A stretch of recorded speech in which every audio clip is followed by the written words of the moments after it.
Terima kasih pemirsa, Anda masih bersama kami dalam Kominfo Newsroom. Pemirsa, pengelolaan sistem komunikasi publik yang dilakukan pemerintah tentunya sangat berpengaruh terhadap keberhasilan pembangunan nasional.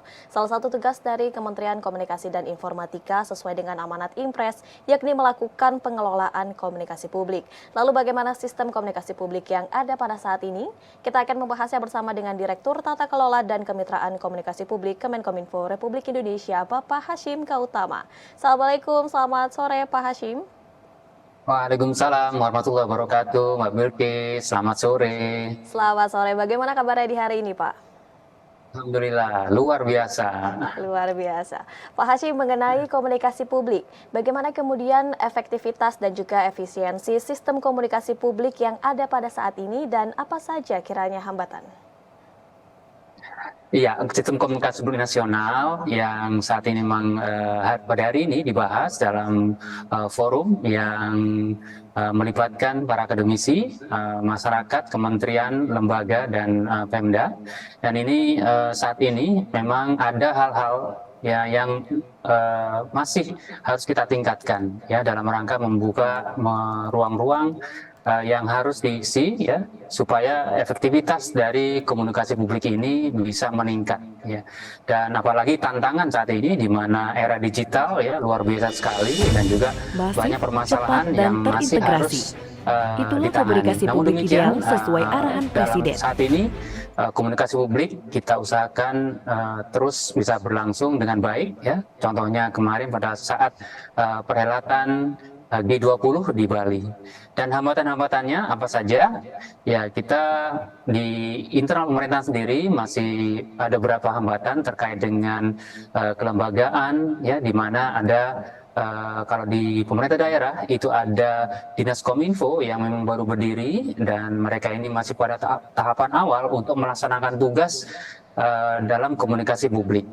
Dan di situ juga di beberapa kementerian lembaga dan pemerintah daerah juga ada permasalahan ekosektoral sehingga komunikasi publik masih dilakukan secara silo-silo ya, secara masing-masing, secara sendiri.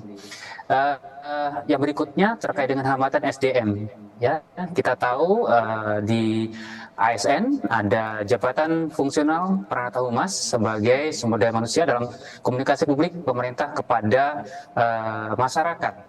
Dan ini pada saat ini pembinaan dari Peranata Humas ini ya kita terus tingkatkan dengan pola-pola yang lebih baik, pembinaan secara menggunakan platform digital dan juga mendorong sertifikasi dari kompetensi Peranata Humas di Indonesia. Berikutnya lagi terkait dengan yang saat ini kita bahas pada siang ini ya, yaitu terkait dengan payung hukum, di mana payung hukum dari atau kebijakan komunikasi publik nasional ini masih perlu dibuat payung hukum yang sifatnya menyeluruh. Jadi yang ada sekarang baru instruksi Presiden ya terkait nomor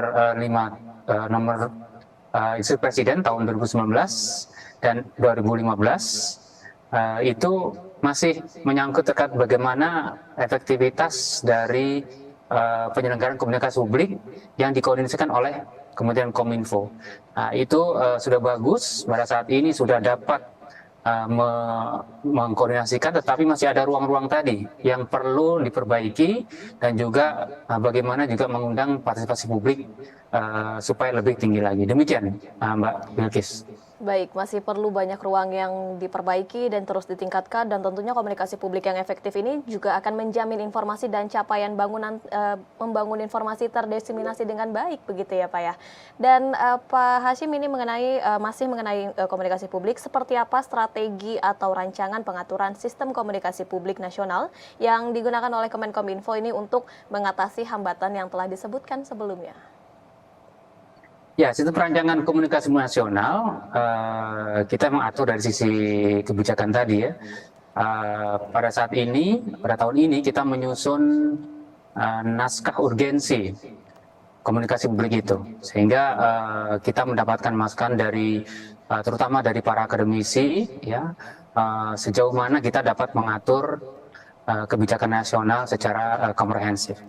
Dan pada tahun depan kita lanjutkan dengan menyusun peraturan presiden, ya, agar kita tahu bahwa komunikasi publik atau layanan publik yang sudah disediakan oleh pemerintah yang saat ini mungkin kurang tersosialisasi, kurang terinformasikan kepada masyarakat, ya, sehingga masyarakat tidak tahu.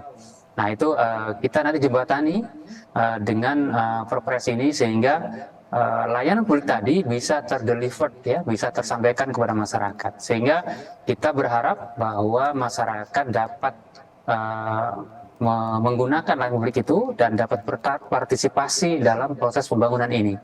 Nah, dengan demikian dari antara layanan publik yang tersedia, ya, seperti untuk permohonan informasi, layanan publik lainnya juga dapat digunakan oleh masyarakat, sehingga ketemu antara penyediaan kebutuhan masyarakat dan juga partisipasi masyarakat tadi. Demikian. Baik, inflasi ini diharapkan sampai kepada masyarakat dan dapat berpartisipasi dalam proses pembangunan dan juga ini bertemu antara penyedia kebutuhan dan juga kebutuhan dari masyarakat. Penyelenggara komunikasi publik ini tentu sangat krusial begitu Pak Hashim. Seberapa besar memangnya kontribusi sistem komunikasi publik terhadap pembangunan nasional?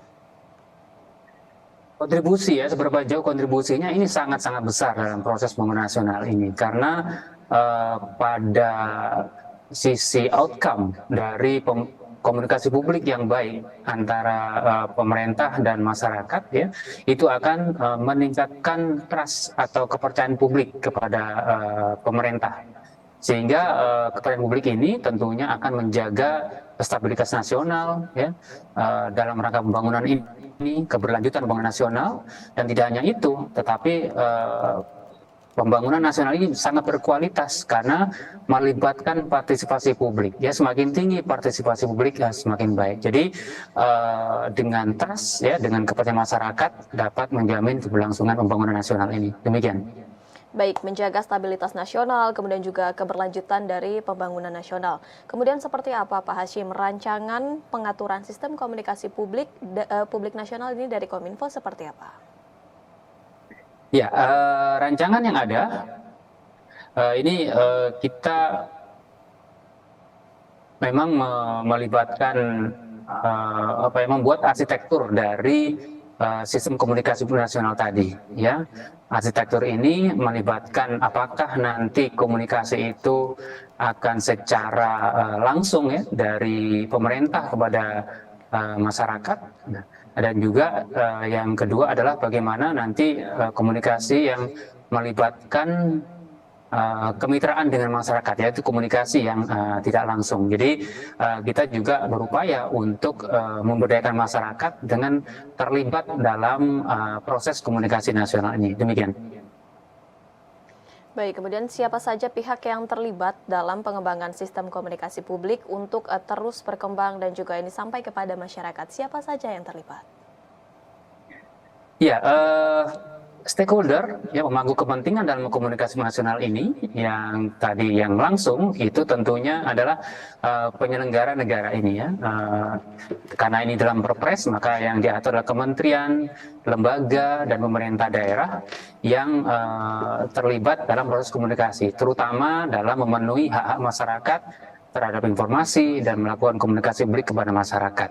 Itu dari sisi penyedia, dari sisi pemerintah, dan dari sisi masyarakat pasti terlibat, ya, karena memang mereka nantinya boleh memohon informasi, boleh partisipasi dalam rangka menyalurkan aspirasi, pendapat, seperti itu.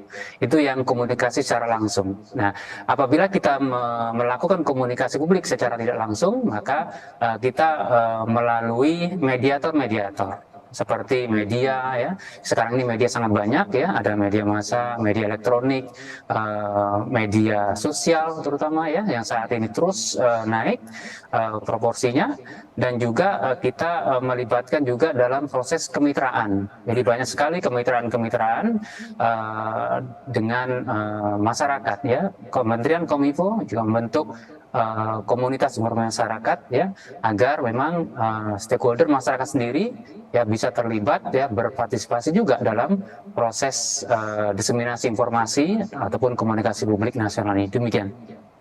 Kemudian Pak Hashim, seberapa penting sebenarnya peningkatan kapabilitas sistem komunikasi publik yang ada pada saat ini?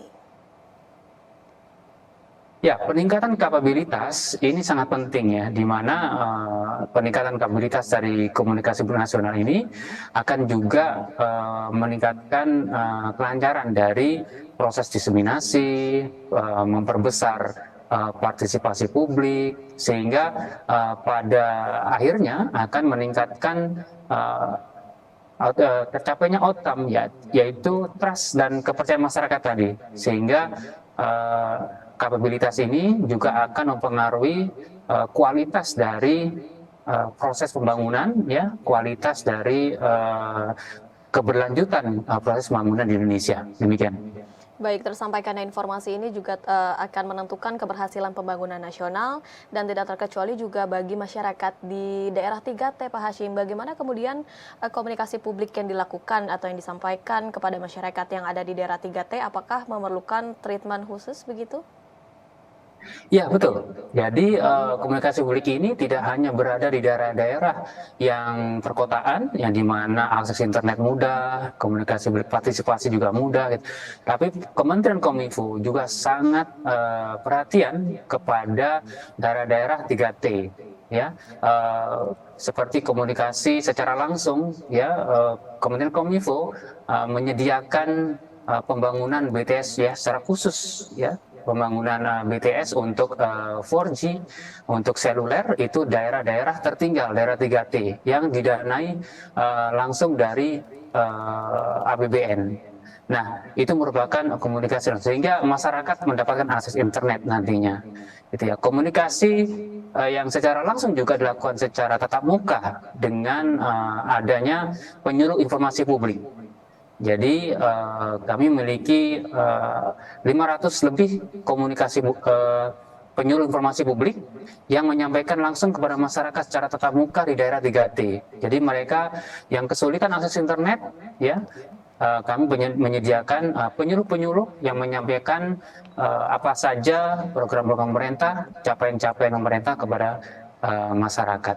Jadi terapi khusus atau kemitraan khusus dengan PIP ini, penyuluh informasi publik, dalam rangka untuk pemerataan komunikasi publik nasional, sehingga tadi peningkatan kapabilitas juga didorong dengan memeratakan komunikasi publik di daerah 3T tadi. Demikian. Baik, komunikasi publik yang dilakukan pemerintah dalam hal ini ialah Kementerian Kominfo melakukan komunikasi publik yang strategis untuk memenuhi kebutuhan masyarakat, sehingga nantinya interaksi antara pemerintah dan juga masyarakat ataupun sebaliknya ini dapat terselenggara dengan harmonis. Terima kasih banyak Pak Hashim Gautama telah bergabung bersama kami pada hari ini dengan tema rancangan pengaturan sistem komunikasi publik nasional. Terima kasih banyak Pak, salam sehat selalu. Terima kasih, sampai ketemu. Ya, pemirsa, kami akan hadir dengan beragam informasi lainnya. Tetaplah bersama kami dalam Kominfo Newsroom.